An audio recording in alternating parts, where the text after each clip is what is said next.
Calculus के concept पे मेरी लास्ट वीडियो का थंबनेल ये था।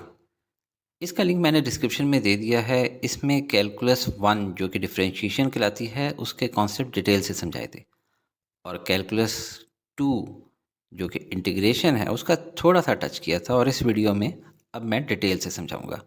पर पहले slide revision of derivative. Differentiation से हमें किसी फंक्शन के किसी भी पॉइंट पे उसका इंस्टेंटेनियस रेट ऑफ चेंज मिलता है। दूसरे लफ्ज़ों में डेरिवेटिव हमें ये बताता है कि ओरिजिनल फंक्शन कितनी तेज़ी के साथ इंक्रीज़ या डिक्रीज़ हो रहा है। जैसे अगर इस पॉइंट को लें, यहाँ पे x की वैल्यू के अगेंस्ट y यानी एफ ऑफ एक्स की कोई वैल्यू होगी। इसी तरह x की किसी और पॉइंट पे कोई और एफ ऑफ एक्स की वैल्यू होगी, क्योंकि कंटिन्यूसली चेंजिंग फंक्शन है, कांस्टेंट नहीं है। अब गौर से देखें तो ये सब पतले पतले रेक्टेंगल्स हैं। मैंने तो फिर भी थोड़े थिक बनाए हैं ताकि नज़र आ सकें, हालांकि इन्फिनिटली थिन हैं। इसी तरह पूरे कर्व के नीचे मौजूद तमाम पॉइंट्स पे हम रेक्टेंगल्स ड्रॉ कर सकते हैं डिफरेंशिएशन की मदद से। उन सब के एरिया को ऐड करके हमें area under the curve calculate करने को मिल जाता है थ्रू इंटीग्रेशन। इस कर्वी सर्विस के नीचे पर्टिकुलर हिस्से का एरिया कैसे मालूम करें? यहाँ अगर हम बहुत कम विड्थ वाले रेक्टेंगल फिट करें और फिर उन सब के एरियाज़ को ऐड कर लें, एक रेक्टेंगल का एरिया क्या होगा? y into delta x. बाकी सब की भी कोई ना कोई डिफरेंट वैल्यू होगी y की, डिपेंडिंग अपॉन हाइट, वो मल्टीप्लाई बाय डेल्टा एक्स। तो इन सब को ऐड करने के ऊपर जो एरिया मिलेगा वो काफ़ी क्लोज होगा ओवरऑल एरिया के, बट एक्यूरेट फिर भी नहीं होगा क्योंकि टॉप पे मिसिंग स्पेसेस हैं।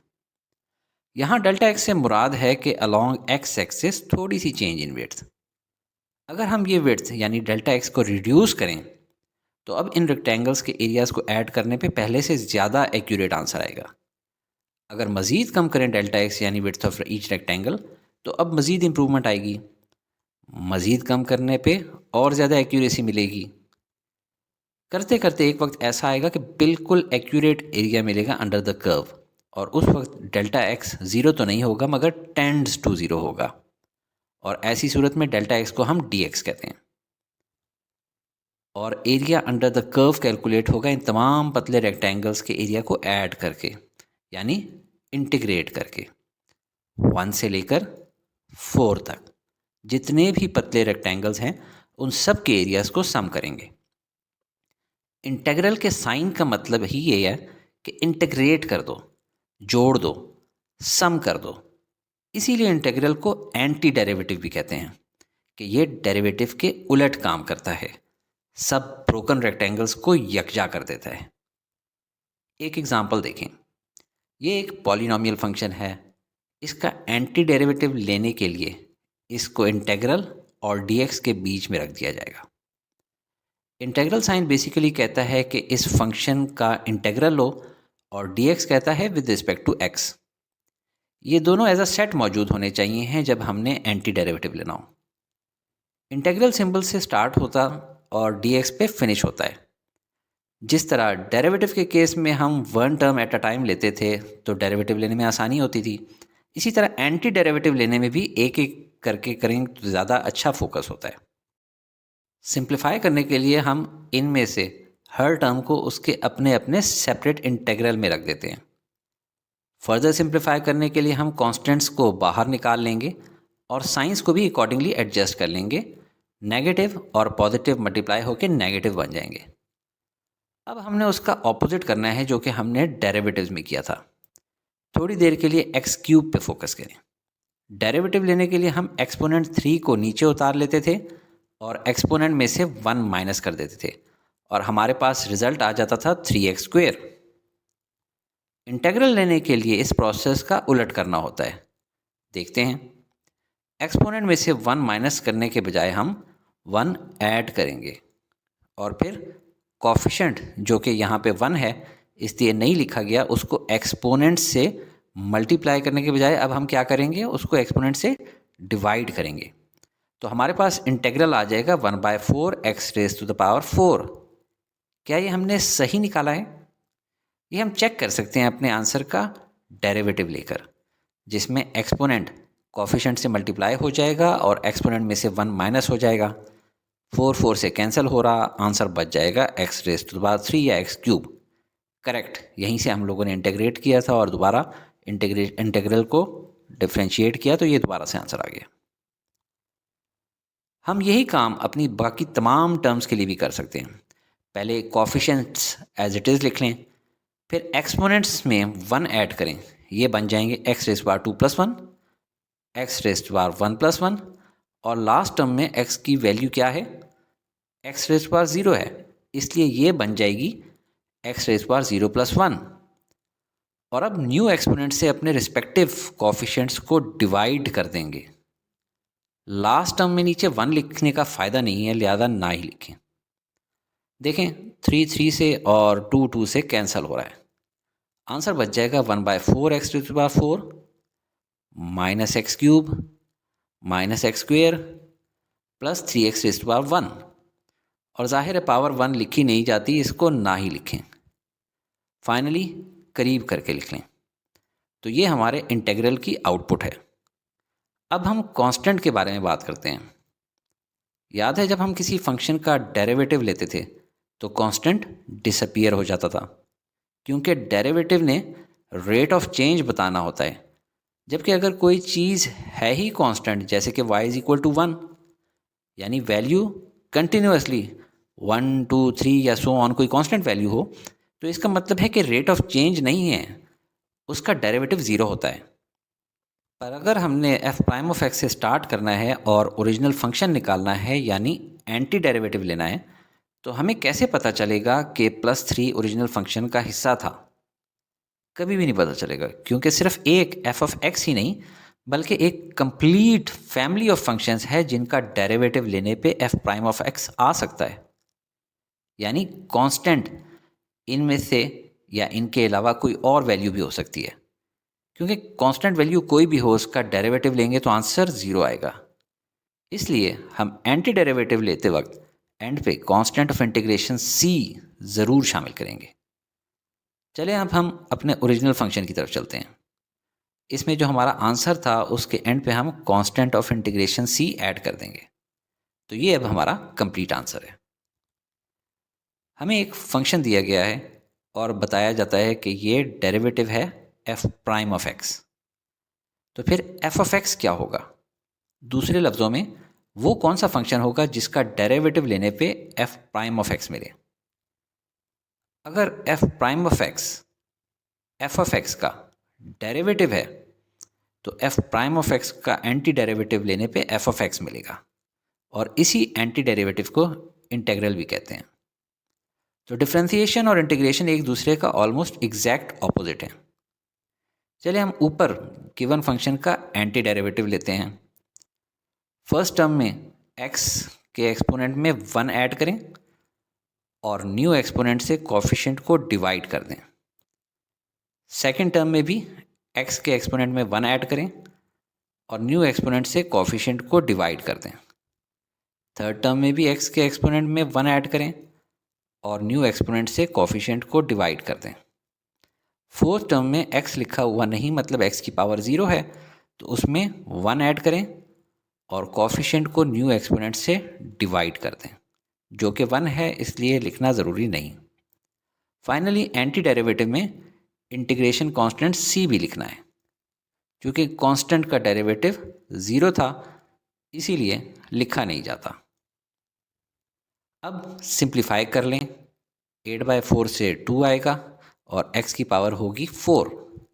नेक्स्ट टर्म में 3/3 से 1 आएगा, जो नहीं लिखा जाता, इसलिए बचेगा x रेज़ टू पावर 3। अगली टर्म में -6/2 से आएगा -3 और x की पावर होगी 2, और उससे आगे सिर्फ x पावर 1 बची, और एंड में इंटीग्रेशन कांस्टेंट c। अगर आपने देखना है कि एंटी डेरिवेटिव सही निकला है कि नहीं, तो एक एक करके इनके डेरिवेटिव्स देख लें। पहले का डेरिवेटिव होगा 8x रेज़ टू पावर 3, ठीक है। दूसरे का होगा 3x², ठीक है। तीसरे का होगा -6x, ठीक है। फोर्थ का होगा 1, ठीक है। और कांस्टेंट का 0, जो कि लिखा नहीं जाता। तो हमने एंटी डेरिवेटिव ठीक फाइंड किए हैं थ्रू इंटीग्रेशन। चलें अब थोड़ा ग्राफिकली समझते हैं। फिलहाल प्लस सी को हटा देते हैं और जो हमारे पास ओरिजिनल डेरिवेटिव फंक्शन है उसका ग्राफ ड्रॉ करते हैं। याद रहे डेरिवेटिव फंक्शन की वैल्यू उस जगह पे ज़ीरो होती है जहाँ पे उसके ओरिजिनल फंक्शन का स्लोप ज़ीरो हो, यानी फ्लैट हो, जिसका डेरिवेटिव लेने पे ये वाला फंक्शन आया है। हमने इंटीग्रेशन की मदद से वो ओरिजिनल फंक्शन ढूंढना है। चलें इसका ग्राफ प्लॉट करते हैं। आप देख सकते हैं कि जहाँ जहाँ इस रेड फंक्शन का स्लोप ज़ीरो है यानी ग्राफ फ्लैट है, वहीं पे ब्लू डेरिवेटिव फंक्शन की वैल्यू ज़ीरो है। लेकिन अगर इस रेड वाले एफ ऑफ एक्स में साथ कांस्टेंट भी होता जैसे कि +1, तो फिर ग्राफ कैसा होगा? ग्राफ ऊपर मूव हो जाएगा बाय +1 और कोई डिफरेंस नहीं। अलॉन्ग एक्स एक्सिस उसी पॉइंट पे स्लोप ज़ीरो है, जिसकी वजह से डेरिवेटिव में भी उसी पॉइंट पे वैल्यू ज़ीरो है। अब अगर कांस्टेंट +1 की जगह +2 ले लिया जाए तो फिर ग्राफ कैसा होगा? ग्राफ मज़ीद ऊपर मूव हो जाएगा बाय +1 और कोई डिफरेंस नहीं। अलॉन्ग एक्स एक्सिस उसी पॉइंट पे स्लोप ज़ीरो है, जिसकी वजह से डेरिवेटिव में भी उसी पॉइंट पे वैल्यू ज़ीरो है। अब हम कांस्टेंट +2 की जगह -2 ले लेते हैं, तो फिर ग्राफ कैसा होगा? सारा ग्राफ ओरिजिनल ग्रेड ग्राफ के नीचे शिफ्ट हो जाएगा बाय -2 और कोई डिफरेंस नहीं। अलॉन्ग एक्स एक्सिस उसी पॉइंट पे स्लोप ज़ीरो है, जिस वजह से डेरिवेटिव में भी उसी पॉइंट पे वैल्यू ज़ीरो है। तो आपने देखा कि ये +c की वैल्यू कुछ भी हो सकती है, ग्राफ की शेप में फ़र्क नहीं आएगा, सिर्फ ऊपर नीचे जाएगा। तो इससे ये पता चला कि किसी भी फंक्शन का एंटी डेरिवेटिव लेने पे आउटपुट आएगी, उसमें +c लाजमी लगाना है।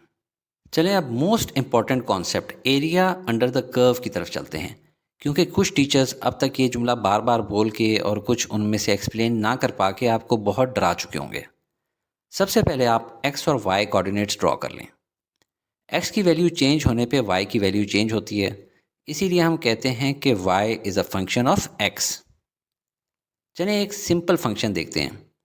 ये एक कांस्टेंट लाइन है जिसकी value for any value of x constantly 2 है। अगर इसके नीचे एरिया कैलकुलेट करना हो तो हम ट्रिग्नोमेट्री से लेंथ मल्टीप्लाई बाय विड्थ यानी 5 multiply by 2 is equal to 10 निकाल सकते हैं। मगर यही काम हम इंटीग्रेशन से कैसे करें?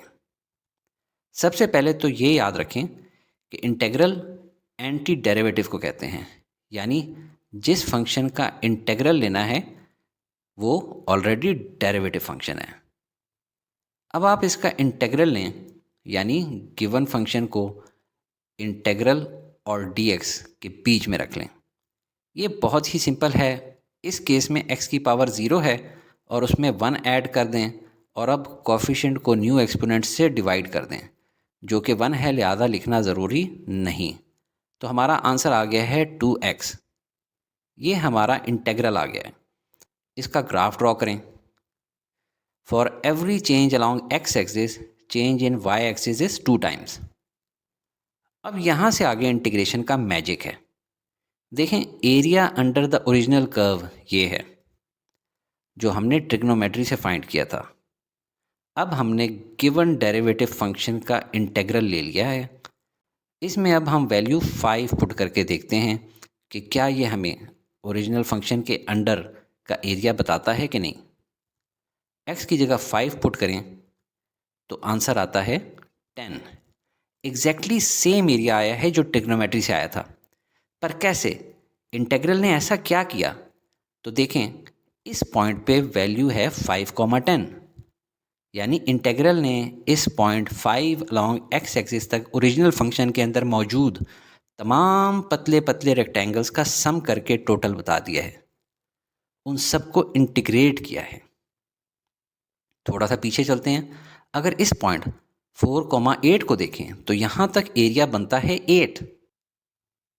मज़ीद पीछे चलें और इस पॉइंट 3,6 को देखें तो यहाँ तक कितना एरिया बना है? 6।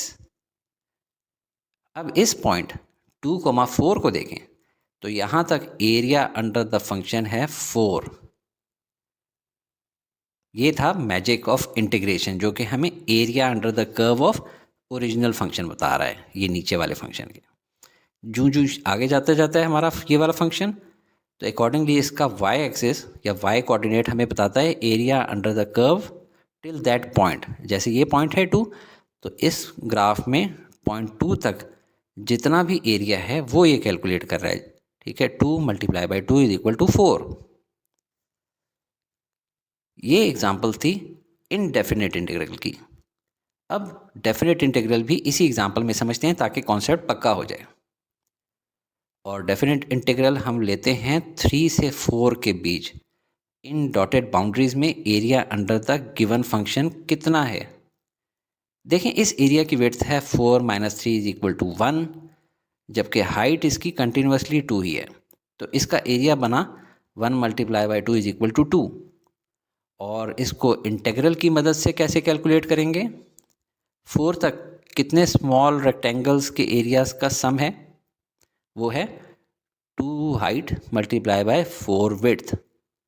इसमें से माइनस कर देंगे 0.3 तक ऑल रेक्टेंगल्स के एरियाज का सम, जो कि है 2 हाइट मल्टीप्लाई बाय 3 विड्थ। ये बनता है 8 माइनस 6 इज इक्वल टू 2, जो कि हमने ट्रिग्नोमेट्रिकली भी कैलकुलेट किया था। 1 multiply by 2 is equal to 2। अब ये देखते हैं कि एरिया अंडर द कर्व से प्रैक्टिकल प्रॉब्लम्स कैसे सॉल्व होती हैं। अगर हम एक्स एक्सिस को टाइम इन सेकंड्स से डिनोट करें और वाई एक्सिस को velocity in metre per second से, और ये पार्टिकल हम देखें कि मूव कर रहा है with a constant velocity of 4 metre per second 5 seconds के लिए, तो 5 सेकंड्स के बाद पार्टिकल की डिस्प्लेसमेंट क्या होगी? इस केस में क्योंकि डिस्प्लेसमेंट और डिस्टेंस सेम ही है, क्योंकि स्ट्रेट लाइन में पार्टिकल मूव कर रहा है, तो हम इसे डिस्टेंस ही कहेंगे। 4 metre per second multiply by 5 second, second second से कट जाएगा और आंसर आएगा 20 मीटर। ये डिस्टेंस कवर किया पार्टिकल ने, जो एरिया अंडर द फंक्शन है। हालांकि ये बहुत से कामों के लिए यूज़ होती है इंटीग्रेशन, जैसे इलेक्ट्रिक चार्ज और करंट, या फिर पॉपुलेशन और ग्रोथ रेट, या फिर एनर्जी और पावर। मगर मैंने डिस्टेंस और वेलोसिटी की सिंपल एग्जांपल इसलिए ली है क्योंकि सेकेंड ईयर लेवल पे स्टूडेंट्स की बेस बनानी है और उनको ये समझना आसान होता है। पर अगर पार्टिकल स्टार्ट करता है 4 मीटर पर सेकंड पे और स्मूथली एक्सेलरेट करता है up to 8 metre per second, तो ये भी ज्योमेट्रिकल शेप्स रेक्टेंगल और ट्रायंगल के एरियाज़ की मदद से हम आसानी से मालूम कर सकते हैं। जैसे कि यहाँ रेक्टेंगल्स का एरिया है 5 multiply by 4 is equal to 20, और ऊपर जो ट्रायंगल है उसका एरिया बनता है 5 मल्टीप्लाई बाय 4 डिवाइडेड बाय 2, क्योंकि ट्रायंगल इस रेक्टेंगल का हाफ है, लिहाजा आंसर आया 10। टोटल एरिया बनता है 20 प्लस 10 इज इक्वल टू 30। पर ये ट्रिग्नोमेट्री थी, कैलकुलस नहीं। यही एरिया अगर हमने कैलकुलस की मदद से निकालना है तो सबसे पहले इस लाइन को फंक्शन की शक्ल में लिखना है। तो ये होगा F of T is equal to, और इंस्पेक्शन से हम राइज ओवर रन देखें तो ये है 4/5t, जबकि वाई एक्सिस को इंटरसेप्ट कहाँ पे कर रहा है? 4 पे, लिहाजा +4 भी लिखेंगे तो ये है इस लाइन का function y is equal to mx plus C की शक्ल में। किसी को अभी भी याद ना आ रहा हो तो उसके लिए ये मैं डिस्प्ले कर रहा हूँ कि शायद याद आ जाए। याद रखें, ये फंक्शन इक्वल होता है a प्राइम ऑफ t के, जबकि हमें a ऑफ t चाहिए। लिहाजा अब हम दोनों साइड्स का एंटी डेरिवेटिव यानी इंटीग्रल लेंगे। लेफ्ट साइड बन जाएगी a of t, right side पे फर्स्ट टर्म में t की पावर को इंक्रीज़ करेंगे बाय 1, और जो कॉफिशेंट है उसको इस न्यू एक्सपोनेंट से डिवाइड करना है। अब सिंप्लीफाई करें, 2 2 ज़ा 4, नेक्स्ट टर्म 4 है, उसमें t की पावर 0 है, तो उसमें 1 ऐड करने से t की पावर बन जाएगी 1, और कॉफिशेंट 4 को 1 से डिवाइड भी करें तो 4 ही रहता है। अब हम a ऑफ 5 चेक करते हैं। पहली टर्म बन जाएगी 2/5 इंटू 5 स्क्वेयर, और दूसरी टर्म बन जाएगी +4 इंटू 5। 5 ऊपर वाले 5 के स्क्वायर से कैंसिल हो जाएगा। अब कैलकुलेशन बहुत आसान है। 2 multiply by 5 is equal to 10 और 4 multiply by 5 is equal to 20। तो टोटल एरिया आ जाता है 30 और यही एरिया अंडर द फंक्शन की वैल्यू ट्रिग्नोमेट्रिकली भी आई थी। सो प्रूव हुआ कि area under the functions curve is equal to integral of the function. अब इसी को डेफिनेट इंटेग्रल में देखें कि पूरे फंक्शन के अंडर नहीं बल्कि लिमिटेड एरिया के अंडर, जैसे 2 से लेकर 4 तक। अब ये कितना एरिया है? टोटल एरिया जो 4 तक बनता है उसमें से उतना हिस्सा माइनस कर दें जो 2 तक बनता है। तो ये है हमारा रिमेनिंग एरिया। इसको कैलकुलेट करने के लिए हमने अपने फंक्शन का जो इंटेग्रल लिया है उस पर लिमिट्स अप्लाई करेंगे फ्रॉम 2 to 4। यानी इंटेग्रल के नतीजे में जो वैल्यू आएगी उसमें 4 की वैल्यू पुट करने पे जो आंसर आएगा उसमें से माइनस कर देंगे उस वैल्यू को जो आंसर आता है 2 पुट करने पे। इसको अभी सॉल्व करें तो 4 4 ज़ा 16, 16 multiply by 2 32, 32 divide by 5 plus 4 4 ज़ा 16, ये माइनस साइन और अंदर क्या आ गया 2 rays power 2 4 multiply by 2 8, 8 divide by 5 और ये आ गया 4 2 ज़ा 8। अब माइनस साइन अंदर जाएगा तो अंदर दोनों के साइन माइनस हो जाएंगे।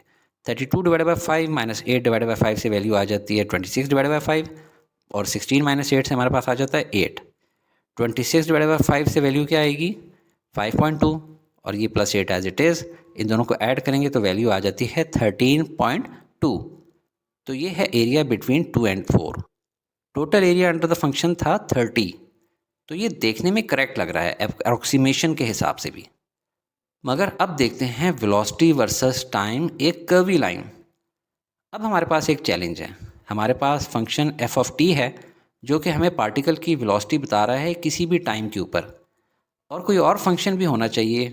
मैं कहूँगा इसको ए ऑफ टी जो हमें ब्लू एरिया बताएगा एट एनी टाइम टी। मगर हमें फंक्शन ए मालूम नहीं है। हमने अपने फंक्शन का इंटेग्रल लेना है फ्रॉम 0 to 8। ये integral infinite number of thin differential rectangles का सम करेगा बिटवीन 0 and 8 और फंक्शन के हर डी टी और एफ ऑफ टी को मल्टीप्लाई करेगा इन एक्सप्रेशन। बस रेक्टेंगल की विड्थ डी टी है जो कि बहुत थिन है और ये इंटेग्रल फंक्शन इक्वल होता है ए ऑफ 8 के। ये है area under the curve of F of T up to T equals 8। अब इस एक्सट्रीमली इम्पॉर्टेंट कॉन्सेप्ट को समझने का आखिरी मरहला है। दोबारा से हम अपने वेलोसिटी कर्व को देखें। हम जानते हैं कि function F of T particle की वेलोसिटी को डिस्क्राइब कर रहा है एट एनी टाइम टी। ये है हमारा फंक्शन ए ऑफ टी जो रिप्रेजेंट कर रहा है area under the curve up to T. ऐसा लग रहा है कि टी 3 है but it doesn't matter, T की कोई ना कोई वैल्यू तो होगी। सपोज करें मैं अपना वेरी थिन रेक्टेंगल यहाँ ड्रॉ करता हूँ। इसकी विड्थ है D T, differential change in time T. मैंने रेक्टेंगल थोड़ा मोटा बनाया है ताकि नज़र आ सके, हालांकि ये अप्रोचिंग टू 0 है यानी इतना पतला कि नज़र ही ना आए। इसकी हाइट है एफ ऑफ टी जो कि पार्टिकल की वेलोसिटी है एट एनी टाइम टी और थिन रेक्टेंगल का एरिया है D A, differential change in area due to differential change in time T. अगला 1 मिनट शायद इस इंटायर वीडियो का मोस्ट इम्पॉर्टेंट मिनट है, लिहाजा बी अटेंटिव। हम इन तीनों वेरिएबल्स की बेसिस पे एक इक्वेशन लिख सकते हैं जो इनको रिलेट करे। D A is equal to F of T D T, जो कि बड़ा ऑब्वियस है कि area of rectangle is equal to height of rectangle multiply by width of the rectangle. Equation की दोनों साइड्स को अगर डी टी से डिवाइड कर दें तो हमारे पास आएगा D A over D T is equal to F of T. तो हमारे पास एक अननोन फंक्शन है ए ऑफ टी। हम ये जानना चाहते हैं मगर हमें ये नहीं मालूम, पर हमें इसका डेरिवेटिव मालूम है जो कि है एफ ऑफ टी। तो अगर F of T A of T का डेरिवेटिव है तो ए ऑफ टी यकीनन एफ ऑफ टी का एंटी डेरिवेटिव होगा, जिसको इंटेग्रल भी कहते हैं। तो हम एरिया अंडर द फंक्शन मालूम कर सकते हैं using anti derivative of the function. हमारे पास एक फंक्शन है F of X is equal to 30x² minus 32x plus 0.4। इसका इंटेग्रल लेंगे तो वो बन जाएगा capital F of X 10x³ minus 16x² plus 0.4x। अब हम एनिमेशन देखेंगे इसकी, जिसमें अपने फंक्शन को ग्रीन कलर से ड्रॉ करेंगे और इंटेग्रल को ब्लू से। हमने फंक्शन के किसी हिस्से में area under the curve find करना है, जो कि हमें integral capital F of x से पता चलेगा। इससे आगे अगर आप अपनी टीवी स्क्रीन पे या लैपटॉप पे देखें तो ज़्यादा मुनासिब रहेगा। एनीवेज, तो ये है हमारे फंक्शन का ग्राफ, और इसका इंटेग्रल अगर हम प्लॉट करें तो वो बनता है ये। अब इंटेग्रल ने हमें हेल्प करना होता है हमारे नीचे वाले ग्रीन फंक्शन का एरिया बताने के लिए।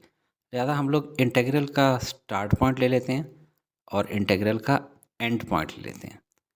अगर इन दोनों पॉइंट को लेबल करें तो स्टार्ट पॉइंट के जो कोऑर्डिनेट्स हैं वो क्या होंगे? ज़ाहिर बिल्कुल ही स्टार्ट है तो 0,0, और एंड पॉइंट, हमें इंटीग्रल का एंड पॉइंट देखा जाए तो राइट साइड पे कितना है 20, और अलोंग वाई एक्सिस 73,608। तो बेसिकली इन दोनों पॉइंट्स का जो डिफरेंस है 73,608 माइनस ये जो वाई कोऑर्डिनेट है, इन दोनों का डिफरेंस हमें इस ग्रीन लाइन के बीच में या नीचे एरिया बताता है, जिसको अगर मैं शेड करूं तो ये वाला एरिया। इसकी वैल्यू भी लिख देता हूं ताकि हम लोग कोरिलेट कर सकें। तो अब आप देख सकते हैं कि नीचे एरिया है 73,608, जो कि है difference between this point and this points Y coordinate. मज़ीद क्लैरिटी से समझाने के लिए मैं इन दोनों पॉइंट्स के बीच में डॉटेड लाइंस ड्रॉ कर लेता हूं, जिनसे इनका continuously changing difference between the Y coordinates नज़र आ सके। तो ये दोनों पॉइंट्स के वाई कोऑर्डिनेट्स के बीच में जो डिफरेंस है वो यहाँ पे भी नज़र आ रहा है 73,608, जो कि एग्जैक्टली एरिया है, जो कि इस वक्त एरिया अंडर द कर्व है। अभी जूजू मैं इस वाले पॉइंट को राइट मूव कराना शुरू करूँगा तो आप देखेंगे इसका वाई कोऑर्डिनेट और एक्स कोऑर्डिनेट दोनों चेंज होना शुरू हो जाएंगे, और इसकी वजह से दोनों का डिफरेंस ये वाला भी चेंज होना शुरू हो जाएगा, और नीचे जो एरिया है ये प्लॉट करके बता रहा होगा वो भी चेंज होएगा। देखें, इसको मैं जूजू आगे करता जा रहा हूँ। आप देखिए हमारा एरिया अंडर द कर्व भी चेंज हो रहा है, और जो दोनों ब्लू पॉइंट्स के बीच में वाई कोऑर्डिनेट्स का डिफरेंस है वो भी चेंज हो रहा है। थोड़ा तेज़ी से ऊपर लेके जाते हैं। इस ग्राफ की मदद से आपको कॉन्सेप्ट काफ़ी क्लियर हो रहा होगा। अभी अगर आप देखें तो इन दो पॉइंट्स के जो वाई कोऑर्डिनेट्स हैं वो क्या शो कर रहे होते हैं? ये कोऑर्डिनेट जो वाई कोऑर्डिनेट है ये शो कर रहा है कि इस जगह तक जो एरिया है अंडर द ग्रीन लाइन, यानी कि यहाँ से जो शुरू हुआ था और यहाँ तक जो कि अभी वाइट में है, ये एरिया कितना है 21945, यानी 21,945 यूनिट्स। जबकि जो ये पॉइंट है ये बता रहा है कि टोटल इस जगह से लेकर इस स्टार्ट पॉइंट तक टोटल एरिया कितना था नीचे 73,608। लेकिन अभी हम जो एरिया मालूम कर रहे हैं वो इन दो पॉइंट्स के बीच में नीचे जो आ रहा है वो है, और वो क्या होता है? इस पॉइंट के जो नीचे टोटल एरिया आ रहा था वो कितना था 73,608 माइनस जो इस पॉइंट के अंदर एरिया था 21,945। इन दोनों का डिफरेंस ने तो क्या बनता है 51,662.081, और यही यहाँ पे एरिया रिप्रेजेंट हो रहा है। इसको थोड़ा आगे पीछे करके देखें तो आपको क्लियर नज़र आना शुरू हो जाएगा मज़ीद। अभी आप देखें एरिया आगे कम होना शुरू हो रहा है। यहाँ तक area under the curve total कितना है 59,114, जबकि यहाँ से पूरा यहाँ तक एरिया अंडर द कर्व कितना है 73,608। इस माइनस इस को देखें तो आंसर आ जाता है 14,493, जो कि ये वाला एरिया है, इतने यूनिट्स। अब एक सिंपल डेफिनेट इंटीग्रल को सॉल्व करते हैं। इंटेग्रेंड में 3 टर्म्स हैं, लिहाजा हम एडिशन रूल अप्लाई करेंगे और हर टर्म को सेपरेटली इंटीग्रेट करेंगे। पहली टर्म पे भी इंटीग्रल और dx, और बाकी दो टर्म्स पे भी इंटेग्रल और dx लगाएंगे। मिडल टर्म में 2 कांस्टेंट है, इसलिए हम कांस्टेंट रूल अप्लाई करके उसे बाहर निकाल लेंगे। वैसे तो थर्ड टर्म में भी 4 कांस्टेंट है मगर अकेला है, इसका मतलब है कि यहाँ पे x की पावर 0 है। इंटीग्रेशन में आपको ये शॉर्टकट याद रखना है कि जब भी कांस्टेंट अकेला हो तो इंटीग्रल लेने पे आंसर में उस कांस्टेंट के साथ x आ जाएगा, क्योंकि इंटीग्रल साइन डेरिवेटिव साइन के साइन d के साथ कैंसिल हो जाएगा। यानी अगर इंटीग्रल ऑफ 2 हो तो आंसर आएगा 2x, इंटीग्रल ऑफ 9 हो तो आंसर आएगा 9x, integral of only dx हो तो आंसर आएगा x। क्योंकि कुछ नहीं लिखा था मतलब है कि कांस्टेंट 1 था जो कि लिखा नहीं जाता। तो चलें अब सबसे पहले थर्ड इंटीग्रल से स्टार्ट करते हैं। हम 4x को इवेल्यूएट करेंगे फ्रॉम -1 to 2। मिडल टर्म का इंटीग्रल लेंगे तो -2 एज इट इज़ आएगा। एक्स स्क्वेयर का इंटीग्रल लेंगे तो आंसर आएगा x³ डिवाइडेड बाय 3, क्योंकि x के एक्सपोनेंट में 1 ऐड करने पे जो x का न्यू एक्सपोनेंट बनता है कोफिशिएंट को उसी से डिवाइड करते हैं, और इसे भी -1 से 2 तक इवेल्यूएट करेंगे। और फर्स्ट टर्म है साइन x, इसका डेरिवेटिव होता था cos x, जबकि एंटी डेरिवेटिव या इंटीग्रल क्या होगा -cos x। इवेल्यूएट करेंगे फ्रॉम -1 to 2। आगे सिंपल मैथमेटिक्स है मगर इसमें कंफ्यूज होने के काफ़ी चांसेस हैं, क्योंकि काफ़ी सारे नेगेटिव साइंस हैं। सेकंड टर्म सब्ट्रैक्ट हो रही है, फर्स्ट इंटीग्रल लेने पे नेगेटिव साइन आया है, बाउंड्रीज़ में से एक नेगेटिव वैल्यू है, और जब हम इंटीग्रल को इवेल्यूएट करते हैं तो लोअर वैल्यू को अपर में से सब्ट्रैक्ट करते हैं। लिहाजा आराम से स्लोली करेंगे और सबको कंबाइन कर लेते हैं और कंबाइन लिमिट्स भी ले लेते हैं। थोड़ी स्क्रीन क्लियर कर लेते हैं ताकि ऊपर इसको ले जाएं। अब पहले अपर लिमिट पुट करते हैं x की जगह पर और माइनस लगाकर लोअर लिमिट पुट करते हैं x की जगह पे। क्योंकि नेगेटिव साइंस का एक भरपूर जाल बिछा हुआ है, लिहाजा आप पहले इस तरह से ब्रैकेट्स और बीच वाला माइनस साइन लगा लिया करें। अब पहली ब्रैकेट्स में माइनस साइन पहले लिख लिया और cos ऑफ 2 की वैल्यू कैलकुलेटर से निकालें, ये आती है -0.4161। अगली टर्म आसान है, -16/3 बनता है। उससे अगली भी आसान है, +8। अगली ब्रैकेट में पहले माइनस लिख लिया और फिर cos ऑफ -1 सॉल्व करें कैलकुलेटर से तो वैल्यू आती है 0.5403। फिर -1 का क्यूब -1 ही होता है जो कि -2/3 से मल्टीप्लाई होके +2/3 बन जाएगा, और फाइनल टर्म +4 मल्टीप्लाई बाय -1 से बनेगी -4।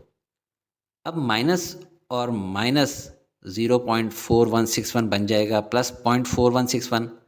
इसके अलावा -16/3 और +8 एज इट इज़ आ जाएंगे। अब ये वाला माइनस साइन राइट साइड वाली तीनों टर्म्स के साइन चेंज कर देगा जो ब्रैकेट में है। पहली टर्म बन जाएगी +0.5403, फिर -2/3 और -4 बन जाएंगे +4। अब इन 2 टर्म्स को प्लस करने से आएगा 0.9564, जबकि इन 2 टर्म्स को प्लस करने से आएगा -18/3, जो कि अगर सिंप्लीफाई करें 18/3 से तो हमें मिल जाएगा -6, और इन 2 टर्म्स को ऐड करके आंसर आता है +12। और अब इन तीनों को ऐडअप करें तो आंसर आएगा 6.9564, और ये वैल्यू है डेफिनेट इंटीग्रल की। इस क्वेश्चन की लास्ट थिंग कि जब भी कभी इंटीग्रल लें तो एंड में +c लगाना ना भूलें। इंटीग्रेशन में बस हमारे 2 लास्ट टॉपिक्स रह गए हैं, इंटीग्रेशन बाय पार्ट्स और यूज सब्स्टिट्यूशन। ये उन इंटीग्रेंट्स पे अप्लाई होते हैं जिनको सॉल्व करने के लिए कोई स्ट्रेट फॉरवर्ड रूल नहीं होता। आमतौर पे जब इंटीग्रेंट प्रोडक्ट ऑफ फंक्शंस हो या कंपोजिट फंक्शन हो, ये ज़्यादा चैलेंजिंग होते हैं और रियल वर्ल्ड में इनसे बहुत कॉमनली वास्ता पड़ता है, पर मैं आपको सिंपल करके समझाऊंगा। चलें पहले एक एग्जांपल देखते हैं डेरिवेटिव की। इसमें हमने डेरिवेटिव फाइंड आउट करना है √5x² + 3 का using chain rule. Chain rule क्यों यूज़ करेंगे?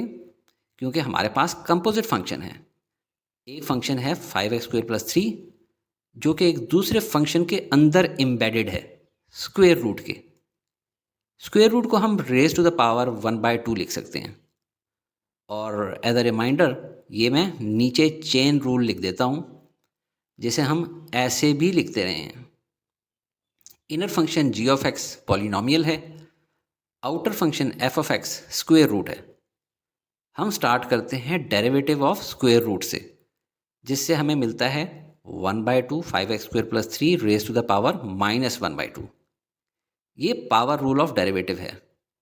रिजल्ट मिला df/g। फिर हम मल्टीप्लाई करते हैं विद डेरिवेटिव ऑफ 5x² + 3 जो कि बनता है 10x। ये dg/dx है।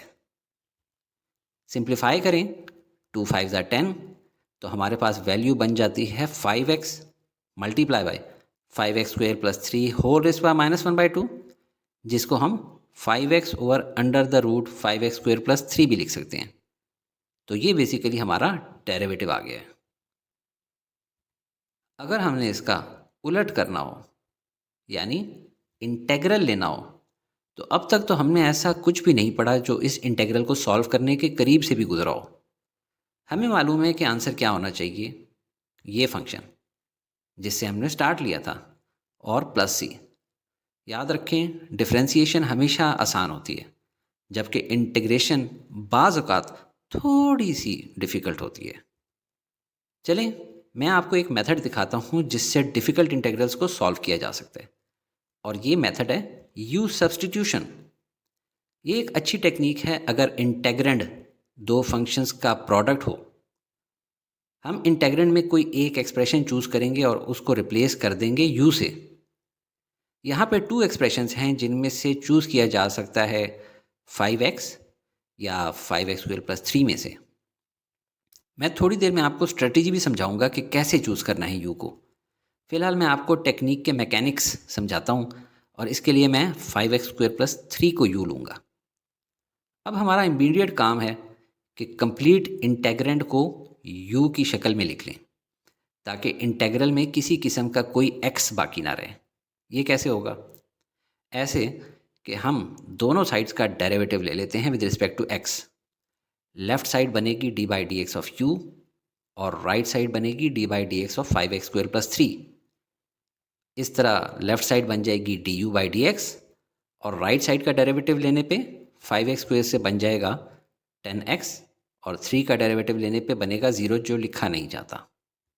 इससे हम du की वैल्यू भी निकाल सकते हैं, जो कि बनेगी 10x dx, और dx की वैल्यू भी निकाल सकते हैं जो बनेगी du/10x।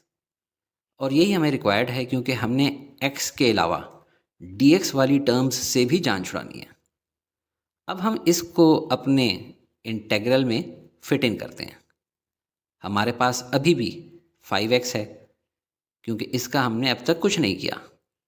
नेक्स्ट हम मल्टीप्लाई करेंगे u⁻⁻1/2 से, और एंड वाले dx की जगह वैल्यू डालेंगे du/10x।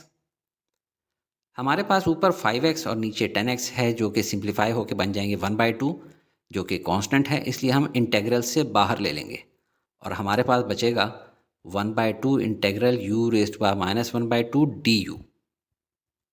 काम आसान हो गया, हमारे पास अब कोई x बाकी नहीं रहा, सब कुछ u में है, लिहाजा इंटीग्रेट करेंगे with respect to u using power rule of integrals, जिसमें हम एक्सपोनेंट में 1 ऐड कर लेते हैं और कोफिशिएंट को न्यू एक्सपोनेंट से डिवाइड कर देते हैं। तो 1/2 और 1/2 कैंसिल हो गए, हमारे पास बचा सिर्फ u⁻1/2। अब u की जगह उसकी ओरिजिनल वैल्यू दोबारा डाल दें, तो हमारे पास आंसर आता है 5x² + 3 whole raise to power 1/2, और क्या लिखेंगे +c। इसको स्क्वायर रूट की शक्ल में लिख लें, और ये एग्जैक्टली वही फंक्शन है जिससे हमने स्टार्ट लिया था। डिफरेंशियल लेने पे जो आंसर आया था उसका इंटेग्रल लेने पे फिर से ओरिजिनल वैल्यू आ गई है, बस +c का हमने इजाफा किया है। आपको एक पैटर्न नज़र आया होगा जो शायद कुछ स्टूडेंट्स ने ध्यान ना दिया हो। देखें, जब हमें चेन रूल के तहत डिफरेंशिएट करना हो तो हम आउटर फंक्शन का डेरिवेटिव लेने के अलावा इनर फंक्शन के डेरिवेटिव से मल्टीप्लाई भी करते थे। जैसे साइन ऑफ 2x का डेरिवेटिव लेते वक्त हम आउटर फंक्शन साइन का डेरिवेटिव लेते थे और आंसर आता था कॉस ऑफ 2x। फिर इनर फंक्शन 2x का डेरिवेटिव लेते थे और उसके आंसर 2 से मल्टीप्लाई कर देते थे। इंटीग्रेशन में हम लोगों के पास इनर और आउटर फंक्शन तो नहीं होते, बल्कि हम यू सब्सटीट्यूशन कर रहे हैं। और इस स्टेप में जब हम dx को आइसोलेट करते हैं तो हमें हमेशा du divided by derivative of u term मिलेगी विद रिस्पेक्ट टू x।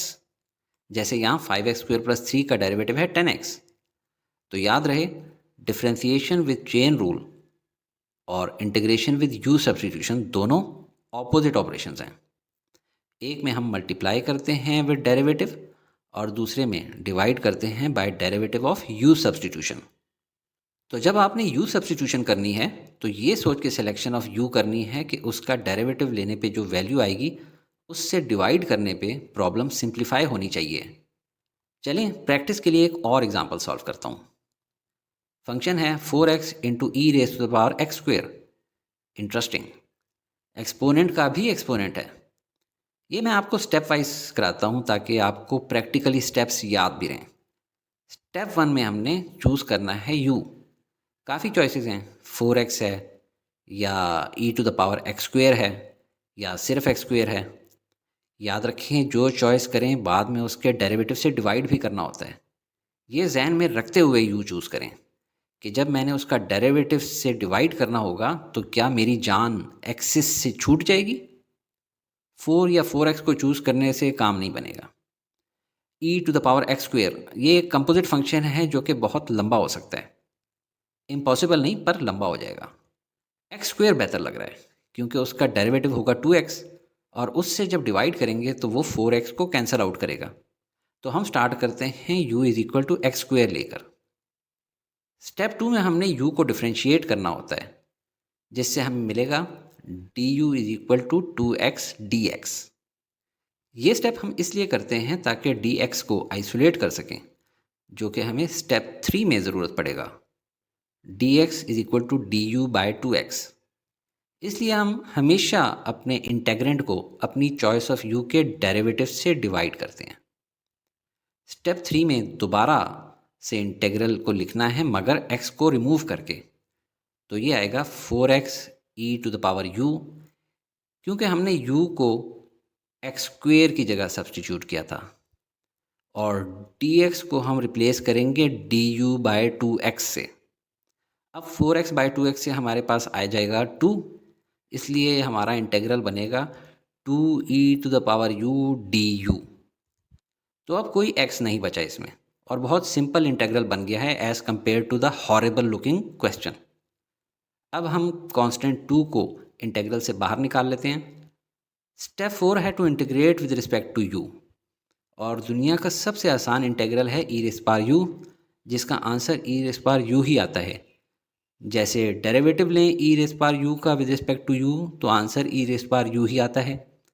यहाँ आंसर में +c भी लिख लेंगे। फाइनली स्टेप 5 में u को रिप्लेस कर देना है उस फंक्शन से जिसकी जगह u को चूज़ किया था। तो हमारा आंसर आता है 2e to the power x² + c, और ये हमारा इंटेग्रल है। Answer to the question. अपना आंसर चेक कर लें डेरिवेटिव लेकर, जो कि चेन रूल से सॉल्व करें तो बनता है 2e to the power x² multiply by derivative of x², जो कि इक्वल होता है 2x के। दोनों टर्म्स मल्टीप्लाई होंगी तो आंसर आएगा 4x e to the power x², जो कि बिल्कुल करेक्ट है। तो ये हमने पढ़ी यू सब्सटीट्यूशन, और नेक्स्ट हम करेंगे इंटीग्रेशन बाय पार्ट्स। इसका कॉन्सेप्ट ये है कि हार्ड इंटीग्रल को रिप्लेस कर दें ऐसे इंटीग्रल से जो इजीली इंटीग्रेट हो जाए। और इंटीग्रेशन बाय पार्ट्स को आप समझ सकते हैं रिवर्स ऑफ द प्रोसेस, जिसको डेरिवेटिव्स में प्रोडक्ट रूल कहा था। प्रोडक्ट रूल ऑफ डेरिवेटिव्स एक बार रिवाइज कर लें। ये इक्वल था first function multiply by derivative of second function plus second function multiply by derivative of the first function. इसी को सिंप्लीफाइड फॉर्म में हम ऐसे लिखते हैं बस याद रखना है कि ये इक्वेशन फंक्शंस के बारे में है, वेरिएबल्स के बारे में नहीं। u प्राइम को हम du बाई डी एक्स और v प्राइम को dv बाई डी एक्स भी लिखते हैं। तो अब हम इस इक्वेशन के तीनों हिस्सों का एंटी डेरिवेटिव लेते हैं, जो आप जानते हैं कि इंटेग्रल साइन और dx का मजमूआ होता है। लेफ्ट साइड पे इंटेग्रल डेरिवेटिव को काट रहा है और dx को काट रहा है, तो बचेगा सिर्फ u into V. Right hand side पे v प्राइम को हम लिख सकते हैं dv बाई डी एक्स और u प्राइम को du बाई डी एक्स, लिहाजा इनसे रिप्लेस कर देते हैं। तो अब देखें dx से कैंसिल हो रहे हैं, साफ करके लिख लें। अब इस टर्म को लेफ्ट साइड पे ले जाएं तो ये ऐसी हो जाएगी, साइन चेंज हो गया। और जैसे हम a minus B is equal to C अगर लिखा हो तो उसको स्वैप कर सकते हैं और c is equal to a minus B भी लिख सकते हैं। इसी तरह इस इक्वेशन की भी राइट और लेफ्ट साइड को स्वैप कर लेते हैं। तो ये है हमारी equation for integration by parts. इस इंटीग्रेशन बाय पार्ट्स से हम अचीव क्या कर रहे हैं? हमें एक तो प्रोडक्ट मिल जाएगा टू फंक्शंस का माइनस एक और इंटेग्रल, बट ये इजी होगा as compared to the integral जिससे हमने शुरुआत की थी। क्योंकि स्टार्ट वाले इंटेग्रल को डायरेक्टली सॉल्व नहीं किया जा सकता था, इसीलिए तो हमने इंटीग्रेशन बाय पार्ट्स को चुना था। चलें एक पॉपुलर एग्जांपल से शुरू करते हैं जो कि अक्सर यूज़ की जाती है इंटीग्रेशन बाय पार्ट्स समझाने के लिए। फाइंड करते हैं integral of x e to the power x dx। यहाँ पे u सब्स्टिट्यूशन काम नहीं आएगी क्योंकि हमारे पास वाहिद चॉइस ऑफ u है x, और ऐसा करने से हमारा इंटेग्रल बनेगा u e to the power u du, जो कि सेम इंटेग्रल होगा। इसलिए हम इंटीग्रेशन बाय पार्ट्स ट्राई करेंगे, जिसमें हमारा पहला स्टेप है कि चूज़ करें functions for u and dv। इस प्रॉब्लम में हमारा इंटेग्रेंड टू फंक्शंस का प्रोडक्ट है x और e to the power x। तो एक को हमने u और दूसरे को dv के तौर पे चूज़ करना है। किसको u और किसको dv चूज़ करना है, इसके लिए एक न्यूमोनिक है लियाटे। लियाटे ये 5 अल्फ़ाबेट्स 5 फंक्शंस को रिप्रेजेंट कर रहे हैं एक ख़ास तरतीब में: logarithms, inverse trigonometric functions, algebraic functions जिनको आप पॉलिनोमियल्स के तौर पे भी जानते हैं, और इसी वजह से एक और न्यूमोनिक लिप्टे भी यूज़ किया जाता है। इसके बाद ट्रिग्नोमेट्रिक फंक्शंस और एक्सपोनेंशियल्स। इस लिस्ट में ऊपर की तरफ वो फंक्शंस हैं जिनको इंटीग्रेट करना ज़्यादा मुश्किल होता है, और नीचे की तरफ वो हैं जिनको इंटीग्रेट करना आसान है।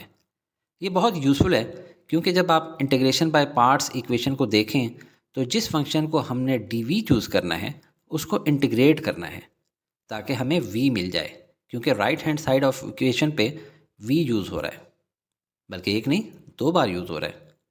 और जो फंक्शन हम u के लिए चूज़ करेंगे उसे राइट हैंड साइड पे डिफ्रेंशिएट करना होगा। तो लियाटे न्यूमोनिक हमें ये सजेस्ट करता है कि किस फंक्शन को पहले u चूज़ करें और किसको dv।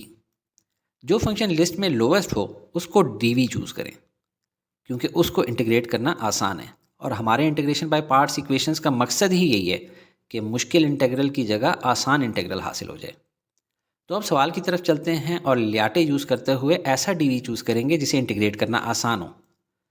हमारे पास इंटीग्रल में पॉलिनोमियल x और exponential e raise power x दोनों हैं। एक्सपोनेंशियल लिस्ट में लोवेस्ट है, लिहाजा इसको dv चूज़ कर लेंगे, और जिस फंक्शन को dv चूज़ करेंगे उसी के साथ इक्वेशन में लिखा हुआ dx भी लगाएंगे। तो हमारा dv बना e raise power x dx, और पीछे x बच गया तो u is equal to x लिख लें। नेक्स्ट स्टेप है कि फाइंड करें du और v, क्योंकि इंटीग्रेशन बाय पार्ट्स फार्मूला है उनकी ज़रूरत पड़ेगी राइट हैंड साइड पे। तो अगर u is equal to x है तो du is equal to dx होगा, ये तो बहुत ही आसान है। और अगर derivative of v dv is equal to e raise power x dx है तो इसका इंटेग्रल तो बहुत ही आसान है। Easiest integral in the universe है e रेज़ पावर x का, क्योंकि इसका इंटेग्रल भी e रेज़ पावर x होता है। और फाइनल स्टेप है कि फार्मूले के यूज़ कर लें और सारी वैल्यूज़ को उसमें फिट इन करें। u की वैल्यू है x, v की वैल्यू है e raise power x minus integral v जो कि दूसरी बार आ रहा है e रेज़ पावर x ही है, और du की वैल्यू है dx। तो हमने अपना मकसद हासिल कर लिया है कि एक हार्ड इंटेग्रल वाले क्वेश्चन को ऐसी एक्सप्रेशन में ले आए हैं जिसमें इजी इंटेग्रल हो। और क्योंकि e raise power x dx का इंटेग्रल होता है e raise power x plus c, इसलिए हमारा फाइनल आंसर आएगा x इंटू ई रेस पावर एक्स माइनस ई रेस पावर एक्स प्लस सी। और ये हमने इंटीग्रेशन बाय पार्ट्स से निकाला है। बाज़ औक़ात ऐसा भी होगा कि इंटीग्रेशन बाय पार्ट्स के नतीजे में जो एक्सप्रेशन आप आंसर में देखेंगे उसको मज़ीद आइट्रेशंस की ज़रूरत पड़ेगी। आइट्रेशंस मतलब एक से ज़्यादा बार उसको इंटीग्रेशन बाय पार्ट्स की ज़रूरत पड़ेगी और ये पैटर्न कंटिन्यू रह सकता है, मगर मकसद वही है कि हर इंटीग्रेशन बाय पार्ट्स के नतीजे में अगला इंटीग्रल मज़ीद सिंपलर से सिंपलर होता चला जाए, हत्ता कि ऐसे इंटीग्रल तक पहुंच जाएं जिसे हम सॉल्व कर सकें। चलिए इसको समझने के लिए एक और एग्जांपल देखते हैं। हम इंटीग्रेट करेंगे x square cos of 2x dx को। स्टेप 1 क्या है? चूज़ करना है u और dv। लियाटे गाइड में हमने dv उसे चूज़ करना होता है जिसको इंटीग्रेट करना आसान हो।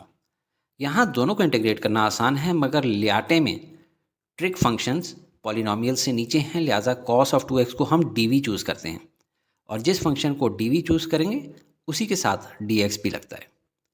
दूसरा फंक्शन एक्स स्क्वेयर पॉलिनोमियल है जो ट्रिक फंक्शन से लिस्ट में ऊपर है, लिहाजा उसको u ले लेंगे। हमें du और v भी चाहिए हैं। du मतलब डेरिवेटिव ऑफ u, ये बनता है 2x dx, जबकि v dv का इंटीग्रल होगा। cos ऑफ 2x dx को सब्सटीट्यूशन से जहन में सॉल्व करें तो इंटीग्रल बनेगा sine of 2x divided by the derivative of inner term 2x, जो कि बनता है 1/2। तो v is equal to half sine of 2x बन गया। अब इंटीग्रेशन बाय पार्ट्स की इक्वेशन की राइट हैंड साइड में पुट इन करते हैं वैल्यूज़। u की जगह आ जाएगा एक्स स्क्वेयर, v की जगह आ जाएगा हाफ साइन ऑफ 2x, बाकी minus integral as it is आ जाएगा और फिर दोबारा से v है जिसकी जगह वही हाफ साइन ऑफ 2x आएगा और फाइनली du की जगह पे 2x dx आएगा। अब 2 और 2 कैंसिल कर लेते हैं, थोड़ा सिंप्लीफाई करके लिख लें। अब ये हिस्सा तो इंटीग्रल के बाहर है, लिहाजा ये हमारा पार्ट ऑफ सोल्यूशन है, इसको मज़ीद नहीं छेड़ना। पर ये अभी भी इंटीग्रल में है, मगर इंटीग्रेशन बाय पार्ट्स के नतीजे में ओरिजिनल इंटीग्रल से बाहर हाल आसान है क्योंकि एक्स स्क्वेयर से कम होकर सिर्फ x बच गया। तो इस पे हम दोबारा से इंटीग्रेशन बाय पार्ट्स का फॉर्मूला लगाएंगे, पर याद रखना है कि माइनस साइन नज़रों से उछल ना होने पाए। चलें इस पे इंटीग्रेशन बाय पार्ट्स लगाएं। u हम चूज़ करते हैं x को और dv चूज़ करते हैं साइन ऑफ 2x dx को। अब हमें v और du भी चाहिए, तो जब u is equal to X है तो du बन जाएगा dx और dv is equal to sine of 2x dx है। इससे v बनाना है तो इंटीग्रल लेना होगा और इंटीग्रेट करेंगे यूजिंग सब्सटीट्यूशन। 2x को जहन में फंक्शन इन फंक्शन समझ लें। अब इंटीग्रेट करेंगे तो v बन जाएगा minus cos of 2x divided by derivative of 2x, जो कि बनता है 2। अब हम इसकी जगह इसमें वैल्यूज़ पुट इन करते हैं और बाहर वाले माइनस साइन का ख्याल रखना है, लिहाजा ब्रैकेट्स का यूज़ कर लेते हैं। u की जगह हम लिख लेंगे x, v की जगह लिख लेंगे half into minus cos of 2x और minus integral as it is आएगा। दोबारा से v है उसकी जगह फिर से half into minus cos of 2x और du की जगह लिख लेंगे dx। अब एंड वाली टर्म में हाफ तो कांस्टेंट है, उसे बाहर ले लेंगे। इसके अलावा माइनस और माइनस आपस में मिलके प्लस हो जाएंगे। तो अब आप देखें आखिरी इंटीग्रल में सिर्फ कॉस ऑफ 2x रह गया। इसको इंटीग्रेट करें तो हमें मिलेगा sine of 2x divided by derivative of 2x, जो कि है 2। फर्दर सिंप्लीफाई करें तो ये बन जाएंगे X square divided by 2 sine of 2x, आगे माइनस और माइनस प्लस हो जाएंगे तो बन जाएगा plus x by 2 cos of 2x, फिर माइनस और प्लस से माइनस आएगा तो ये बन जाएगा माइनस 1/4 साइन ऑफ 2x। और यूँ हमारी तमाम इंटीग्रल से जान छूट गई है, पर एंड में प्लस सी लिखना हरगिज़ ना भूलें। पर चलें आपको एक मैजिक भी दिखाता हूँ। जिस टर्म को आपने u के लिए सिलेक्ट किया है, यानी उसका डेरिवेटिव लेना होगा, उसको d के नीचे लिख लें, d फॉर डेरिवेटिव। और जिस टर्म को आपने dv के लिए सिलेक्ट किया है, यानी उसका इंटीग्रल लेना होगा, तो सिर्फ उसका फंक्शन dx नहीं, बस सिर्फ फंक्शन को i यानी इंटीग्रल के नीचे लिख लें। अच्छा, आप पहले ना डेरिवेटिव्स को देखें। एक्स स्क्वेयर का डेरिवेटिव होता है 2x और 2x का डेरिवेटिव होता है 2 और 2 कांस्टेंट है, उसका डेरिवेटिव होता है 0। अब इंटीग्रल्स को देखें।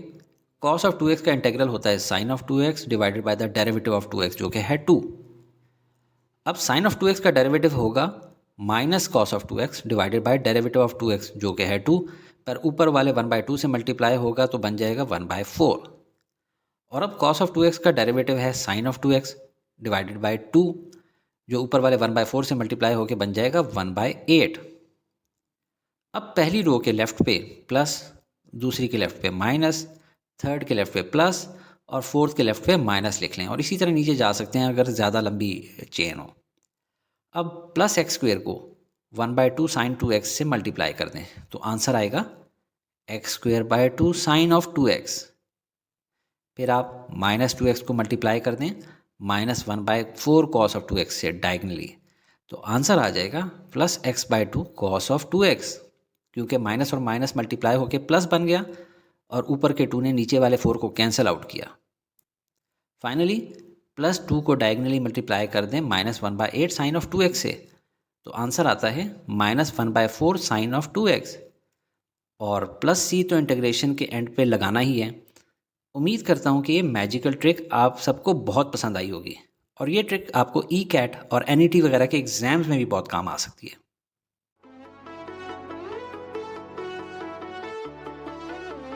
Study with me, a learning experience.